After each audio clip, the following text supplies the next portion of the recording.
देश के विकास के लिए बनने वाली योजनाओं में भारतीय सर्वेक्षण विभाग की महत्वपूर्ण भूमिका होती है। प्रत्येक योजना की नींव है मानचित्र।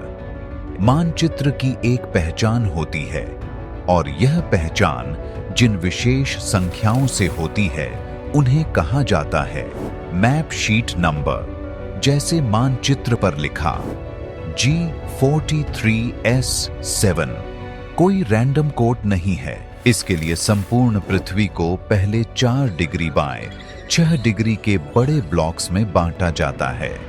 यहाँ G बताता है लैटिट्यूड बेल्ट और 43 लॉन्जिट्यूड जोन, यहीं से बनता है G43।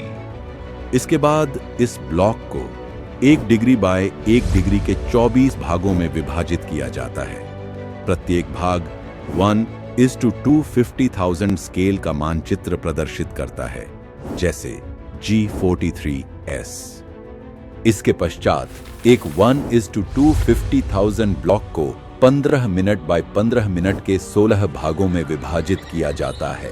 प्रत्येक भाग 1:50,000 स्केल का मानचित्र दर्शाता है, जैसे G43S7। इस 1:50,000 स्केल के मानचित्र को 1:25,000 स्केल पर 4 भागों में विभाजित किया जाता है, अर्थात north west, north east, south east और साउथ वेस्ट। और इस प्रकार G43S7NE उस भूभाग का पूर्ण और सटीक पता बन जाता है। लेकिन यही क्रम यहीं नहीं रुकता। अब इसी 1:50,000 स्केल के 15 मिनट बाय 15 मिनट क्षेत्र को 1:10,000 स्केल पर 3 मिनट बाय 3 मिनट के 25 भागों में विभाजित किया जाता है। इन मानचित्रों की पहचान A से Y तक अक्षरों द्वारा की जाती है। उदाहरण के लिए G43S7N 1:10,000 स्केल का एक विशिष्ट मानचित्र दर्शाता है।